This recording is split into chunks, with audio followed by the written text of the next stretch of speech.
In a small workshop outside Osaka, under fluorescent lights that have watched 1,000 engines come apart, a mechanic loosens the final bolts on a cylinder head and lifts it away from the block. The engine came out of a car built just 6 years ago with barely 30,000 kilometers on the odometer. By every reasonable expectation, the inside should look nearly new. It doesn't. The intake valves are crusted with hard black deposits thick enough to catch a fingernail. The oil passages carry a dark brown varnish. On the bench beside it sits an engine from the early 90s with over 250,000 kilometers of service, and its internals are cleaner than the modern one. However, this wasn't a one-time oddity. Mechanics across Japan kept opening modern engines and finding the same thing over and over in workshop after workshop. And the explanation, once you trace it all the way back, says as much about us as it does about the machines. To understand why this pattern surfaced in Japan, first you need to understand something unusual about the country's relationship with cars. Japan runs one of the strictest vehicle inspection systems in the world, known as Shaken. Every new car gets 3 years before its first inspection, then faces one every 2 years after that. Each round means fees, mandatory insurance, and repairs for anything an inspector flags, and the bill routinely runs the equivalent of $1,000 to $2,000. As a car ages and small faults multiply, the mathematics turn against it. At some point, the cost of keeping a perfectly functional older car legal exceeds the cost of simply replacing it. And Japanese drivers retire cars that the rest of the world would consider barely broken in. A 10-year-old sedan with 60,000 kilometers, a vehicle an American or Australian owner might happily keep for another 15 years, quietly leaves the road. Those cars don't vanish. They flow into one of the largest second-hand vehicle ecosystems on Earth. Auction houses in Tokyo, Nagoya, and Kobe move tens of thousands of vehicles a week, each one photographed, graded, and catalogued down to the last door ding. Whole cars sail to New Zealand, Ireland, Kenya, and Russia, and the cars that don't sail whole get cut apart. Dismantling yards saw vehicles into sections, the famous half-cuts, and crate up the engines for export to garages in Christchurch, Nairobi, Vladivostok, and Los Angeles, where a low-mileage Japanese engine has long been considered the safest transplant money can buy. An entire generation of enthusiasts around the world built project cars on this trade. When someone in Ohio drops a used Japanese engine into a 20-year-old Civic, that engine almost certainly passed through this pipeline. And alongside the exporters, Japan developed something else, a culture of tear-down specialists, rebuilders, and mechanics who filmed themselves disassembling engines bolt by bolt, measuring every bearing and photographing every deposit, documenting exactly what a decade of real-world driving does to metal. That combination matters more than it might seem.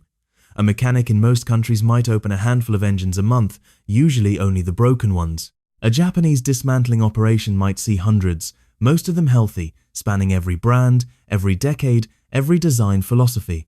They see the ordinary engines, the ones that never made anyone angry, and that gives them something close to a running medical survey of the world's engine population. When you see inside that many engines, you stop noticing individual failures and start noticing patterns. And in the 2010s, a pattern appeared that didn't make sense. Engines from the 80s and 90s, port-injected designs from Toyota, Honda, Nissan and Mazda kept arriving with clean combustion chambers, bright metal under the valve covers, and honed cylinder walls still showing their factory crosshatch after enormous mileage. Some of them had clearly lived hard lives, and it barely showed. Meanwhile, engines built after roughly 2010, direct injected, often turbocharged, frequently with a fraction of the mileage, were showing up with baked-on carbon deposits, darkened oil galleries, and, in some cases, measurable wear that shouldn't exist so early in an engine's life. Compression readings that should have been factory fresh were drifting low. Borescope cameras slipped down spark plug holes were coming back with images that made experienced rebuilders squint. The machines were getting newer, the insides were getting older. What made the comparison so damning was that these shops could line up the same car across generations, the same nameplate, the same brand, sometimes even the same displacement. One engine, port injected from 2005, and one direct injected from 2015, sitting side by side on identical stands. Same country, same fuel, same kind of owner, same kind of driving. The older engine, clean. The newer one, coated. When the only variable left is the design itself, the design starts to look like the suspect. The first instinct naturally was to blame the owners. Maybe these newer engines had been neglected, run on bad fuel, or thrashed by careless drivers. But that theory fell apart almost immediately. Japanese fuel is tightly regulated and consistently high quality, dispensed from stations that are inspected relentlessly. Japanese maintenance culture is famously careful, with service records that read like medical charts, every oil change stamped and dated. Many of these engines had been serviced exactly on schedule at official dealerships with the manufacturer's recommended oil. Some mechanics even sent oil samples to analysis labs to check for contamination or counterfeit lubricants and found nothing unusual. The owners had done everything right. Whatever was happening inside these engines wasn't negligence. So, the mechanics did what good investigators do. They stopped theorizing and started looking closer at the evidence itself. And the evidence, it turned out, came in 3 parts. Inside the intake ports of these engines, the first clue was impossible to miss. On modern direct injection engines, the backs of the intake valves were coated in hard, black, coral-like carbon, not a light film. Thick, crusted buildup that, in severe cases, narrowed the intake path enough to disturb airflow, causing rough idle, misfires, hesitation under acceleration, and sluggish throttle response on engines young enough to still be under warranty.